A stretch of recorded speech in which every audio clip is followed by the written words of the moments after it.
ধরাত আপনি বললেন যে এখনো আন্দোলন চলছে, জগন্নাথের ছাত্ররা রাস্তায় আছে, তারপর ভোগান্তি হচ্ছে।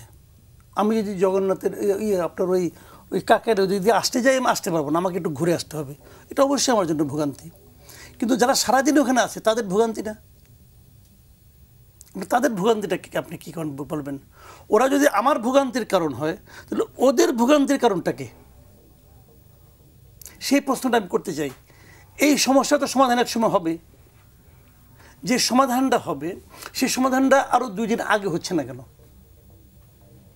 হচ্ছে না এই কারণে ওদের ভোগান্তিটা যাদের হাতের সমাধান তারা ফিল করছে না। 2 দিন আগে যখন ওখানে একটা আন্দোলন হলো, ওই জায়গায় আন্দোলন হয়েছে, এই পাশে আন্দোলন হয়েছে, ওটাতে আরও সেন্সিটিভ ছিল, কারণ এখানে একটা 5 স্টার হোটেল ছিল, বিদেশি অতিথিরা আসতো। তাদের এখানে যে আন্দোলনটা হয়েছে, সে আন্দোলনকে তারা যেভাবে এন্টারটেইন করেছে, এদেরকে কি সেভাবে এন্টারটেইন করছে? এরাও ছাত্র অথবা সদ্য ছাত্র তো শেষ করেছে, ওখানে তো পুরা ছাত্র। দেখেন একটা আন্দোলন হচ্ছে, আন্দোলনে 3 দফায় কতটুকু যুক্তি আছে, যুক্তি নেই, এটা নিয়ে আপনি লম্বা বিতর্ক করেন, পরে কোনো সমস্যা নাই। কিন্তু তার আগে আমার কথাটা হলো, জগন্নাথে স্টুডেন্ট, টিচার, কর্মচারী, চাপরাশি, দারোয়ান এমন একজন লোককে আছে যারা এই আন্দোলনের সঙ্গে একাত্ম নয়? পাবেন আপনি? স্বয়ং ভিসি চলে আসছে আন্দোলনের মধ্যে, প্রক্টর এসে রাস্তার মধ্যে বসে গেছে। এতগুলি লোক, এগুলি কি কীটপতঙ্গ? এগুলো আমাদের এই যে মানে আপনার লটারিতে পাওয়া উপদেষ্টা যারা, এরা এদেরকে কীটপতঙ্গ মনে করে? কোনো গুরুত্ব নাই। আচ্ছা, তাদের এরা কি ব্যাপার? তাদের আলোচনা কি শিক্ষা প্রতিষ্ঠান নিয়ে? সিআর আবরার নামে একজন যে মানে প্রাণী, একজন এক ভদ্রলোক যে আমাদের এখানে আসেন এই বাংলাদেশে, টের পাইছে পর্যন্ত? টের পাইছি, চট্টগ্রাম বিশ্ববিদ্যালয়ের সমাবর্তনে দেখেছি। কারণ ওখানে ওনার ছিলেন, মহামান্য ছিলেন, মহামান্যর সামনে যে না বসলে তো ওনার চাকরি কনফার্ম হয় না। একই স্টাইল, একই রকম হাত কসলানো, একই রকম স্তুতি, যেটা আগে হইতো এখন এখানে হচ্ছে। এবং ওই স্তুতি বাক্য কে কতটা করতে পারছে তার উপর নির্ভর করছে তার চাকরির স্থায়িত্ব। ভাই আগে তো তা ওদের একটা জবাবদিহিতা ছিল মিনিমাম, এখানে তো কোনো জবাবদিহিতাও নাই। কোনো জবাবদিহিতা আছে এদের? কারো কাছে কোনো জবাবদিহিতা করতে হয়? আগে না জবাবদিহিতা নামে একটা নাটক হইতো, তাও হইতো রে ভাই। আপনার মানে যে প্রশ্নটা করছেন, এখান থেকে যদি আমি উত্তরটা খুঁজি আর কি, আমার আপনি নিজেও সেভাবেই মানে প্রশ্নটা করছেন। যে মূল বিষয়টা হলো কি, এই সময়ে আমাদের কাজ ছিল কি? যত কিছুই বলেন রে ভাই, সেটা হলো গিয়ে একটা নির্বাচিত সরকার এবং জনগণের ভোটের মাধ্যমে একটা সরকার, এটা হলো গণতন্ত্রের একদম প্রথম ধাপ। কিন্তু আপনি অনেক কিছু করে ফেলাবেন, কে করবে? একজন লোক করবে, একজন জ্ঞানী লোক নিয়ে আসবেন, বিদেশ থেকে হায়ার করে নিয়ে আসবেন, অনেক কিছু করবেন, দিবেন, তারপর সেটা বাস্তবায়ন করবে কি? সেই সরকারের কাছে কিন্তু আলটিমেটলি যাবেন। তো সরকারটা গঠন করাই হলো গিয়ে সবচেয়ে বড় কথা, এবং সেই সরকারটা হবে জনগণের সরকার। মাহফুজ উদ্দিন কিন্তু একটা চমৎকার একটা স্ট্যাটাস দিয়েছিল, সেখানে একটা আত্ম উপলব্ধি তার আছে যে আমরা এত কিছু করছি, কিন্তু আমরা এখনও গ্রামে পৌঁছাতে পারি নাই, গ্রামের মানুষের কাছে এখনো পৌঁছাতে পারিনি। তার কিন্তু একটা আত্ম উপলব্ধি, হতাশা। তো ভোটটা যখন হতো সবার সঙ্গেই হতো, সবাই মিলে ঠিক করতো আমরা কাকে চাই, সবাই মিলে ভুল করাও কিন্তু একটা আছে, সবাই মিলে একটা ভুল করব, এটাও কিন্তু তাদের একটা অধিকার আছে ভুল করার। ভুল করতে করতে শুদ্ধ করবে, সমস্যা তো নাই। কিন্তু একজন মানুষ যখন করবে তখন তারটা ভুল হতে পারে, শুদ্ধ হতো, এটা সে রিপেয়ার করবেন কেমনি করে আপনি?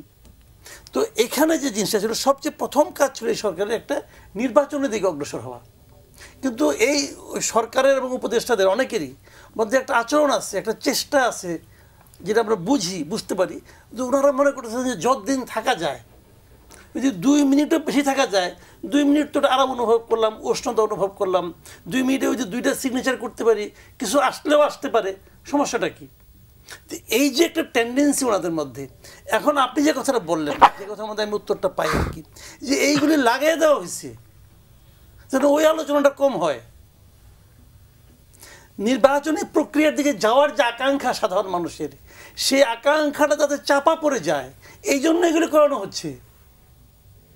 আমি মনে করি ক্লিয়ার অ্যান্ড সিম্পল। দেখেন, আমি কিন্তু আগেও বলেছি যে কথাটা জাহেদ বললেন যে যুক্তিগুলি কি দাবিগুলি, আমি বললাম দাবি যুক্তি নিয়ে আলোচনা করছি না, কিন্তু সবাই আসছে, এতেও প্রমাণ হয় না এই দাবিটা ঠিক। এটাও আমি জায়েদের সঙ্গে একমত। কিন্তু আমার কথাটা হলো কি, লোকে আসে কেন? আসে দুটা কারণে। একটা কারণ হলো যে আসলে পরে চাপটা দেওয়া যায়, আর দ্বিতীয়টা হলো অতীত উদাহরণ দেখে আসে। সেই উদাহরণগুলি কে তৈরি করছে? এই সরকার তৈরি করছে। দেখেন, এটা তো বোঝাই যায় আওয়ামী লীগের কর্মকাণ্ড নিষিদ্ধ করতে হবে, এটা তো সরকার চাইছে করার জন্য, তার জন্য একটা অজুহাত দরকার ছিল। ওই আন্দোলনটা, পুরো আন্দোলনটা ছিল একটা পাতানো আন্দোলন। এটা কে না বুঝে, কে না বুঝে বলেন? এত বড় একটা সিদ্ধান্ত ডক্টর ইউনূস কমপক্ষে আমার জানা মতে, আমি যতটুকু মনে করতে পারি, কমপক্ষে 3টা ইন্টারন্যাশনাল মিডিয়াকে সে বলেছে যে তার সরকারের কোনো পরিকল্পনা নাই কোনো রাজনৈতিক দলকে নিষিদ্ধ করার। উনি বলেছেন। এখন উনি যখন এই কাজটা করবেন, তাকে ওই সংবাদ মাধ্যমগুলো প্রশ্ন করবে না? আপনি তো বলছিলেন, আপনি করলেন কেন? তো তার জন্য একটা অ্যালিবাই দরকার যে আমি কেন বলবো। তখন সে বলছে তোমরা একটা নাটক করো, আমি বলবো ওদের চাপে আমি করে নিচ্ছি। এবং এই নাটকটা হয়েছে সম্পূর্ণভাবে সরকার প্রযোজিত, হাসনাত আবদুল্লাহ পরিচালিত এই নাটক। 2 দিন 2.5 দিনের নাটক শেষ হয়েছে সফলভাবে। এখন এই সাফল্য যদি অন্য অন্য স্টুডেন্টদেরকে, জগন্নাথ কলেজকে, নার্সদেরকে উদ্দীপ্ত করে, দোষটা কার? দোষটা কার বলেন আপনি? এবং আমি যদি এটাও মনে করি যে এটাই সরকার চাইছে, যে এটা আমি করুম, আরও কিছু লোক উদ্দীপ্ত হবে, রাস্তায় নামবে, এই আলোচনায় কেউ করবো না, এই আলোচনায় কেউ করবে না। ভাই এগুলো তো বোঝা যায়। আমরা আগে গল্পটা আমরা দেখি নাই, যখন কোনো একটা ইস্যু যখন উঠে আসছে, ওটাকে থামানোর জন্য এই কোনা দিয়ে একটা ঘটনা বাই করে, ওইখান দিয়ে একটা বাই করে, ওটা নিয়ে যে নাচানাচি চলে মিডিয়াগুলি। তো আপনি একটা কথা বলেন, আমি একটা সিম্পল একটা উদাহরণ দিই, হয়তো এটার সঙ্গে এটা প্রাসঙ্গিক কিনা আমি জানি না, কিন্তু আমরা যখন নিউজ করি, আমরা তো আপনাদের একসঙ্গে কাজ করছি, আপনার সঙ্গে আমি কাজ করছি, আমরা কি বলতাম যখন একটা রিপোর্ট হতো না, পরের দিনই বলতাম। কিন্তু আমি তো ওনার সঙ্গে কাজ করি না, তো আমি বলছি, অনেকবার বলছি, এই রেমান এটা ফলো আপ কই। আমরা কিন্তু ফলো আপ খুঁজতাম যে আজকে যে ঘটনাটা ঘটছে, কালকে তো এটা কিছু না কিছু অবশিষ্ট থাকবে, সেটা কোথায়? আচ্ছা বলেন, খালেদা যেতে দেশে আইলো, এয়ারপোর্ট থেকে তো বাসা পর্যন্ত যেতে লাগলো 3.5 ঘন্টা, যেটা নাকি হাইটা গেলেও এর অর্ধেক সময় যাওয়া যায়। 3.5 ঘন্টা কি কেমন লাগলো? তাকে অভ্যর্থনা জানানোর জন্য এত লোক রাস্তায় ছিল না? এই যে লোকগুলি ছিল, তাদের আবেগ, এই রিপোর্টের ফলো আপ কি? কোনো ফলো আপ রিপোর্ট কিন্তু নাই। কেন নাই? কারণ তখন তো অলরেডি হামিদ মিয়া গেছে, ওই ইস্যুকে কেন্দ্র করে হাসনাত ভাই খারাই গেছে, আইভি ইস্যু আসলো, পটাপট কতগুলো ইস্যু নিয়ে আসছে, কিন্তু ফলো আপটাকে থামানোর জন্য। কারণ ওটা ফলো আপ করলে কিন্তু নির্বাচন ডিসেম্বরের মধ্যে দিতে হবে, এই দাবিটা আসবে। ওই দাবিটা আমি শুনতে চাই না ভাই। ওই নির্বাচনের কথা শুনলেই এদের মাথা খারাপ হয়ে যায়। ওই একটা ছোট্ট একটা যদি আমাকে আধা সময় দেন, একটা জোকস বলি আর কি, অনেক আগের কথা। এই পাকিস্তানে একবার সামরিক শাসক ছিল জিয়াউল হক, সে কিন্তু আর্মি ম্যান ছিল, ছোটো ছোটো চুল রাখতো। তো সে আইসে নিয়ে বলছে আমি কিন্তু খুব শিগগিরই নির্বাচন দিয়ে দেবো। তারপরে আর দেয় না। এখন তার এখানে এক নাপিত চুল কাটতে যায় নিয়মিত, আর্মিও তো 7 দিন 10 দিন পর কাটে, আর চুল কাটতে যায়, যে নাপিত বলে কি যে স্যার ইলেকশন কবে দিবেন? জিয়াউল হক কিছু বলে টলে না। তো আশেপাশে কয়েকজন লোক শুনছে, এই তুমি প্রতিদিন একই প্রশ্ন করে কোনো, ওই কি স্যার ওনার চুল তো ছোটো ছোটো, ওই ইলেকশন কবে দিবেন বললে পরে চুলগুলি খারায় যায়, তখন আমার কাটতে সুবিধা হয়। এখন আমাদের উপদেশ সাথে রয়েছে এই অবস্থা, বুঝছেন? ইলেকশনের কথা শুনলেই মাথা খারাপ হয়ে যায়। তো এখন এই জন্য এটাকে থামানোর জন্য নানা রকম তাই নারে করতেছে।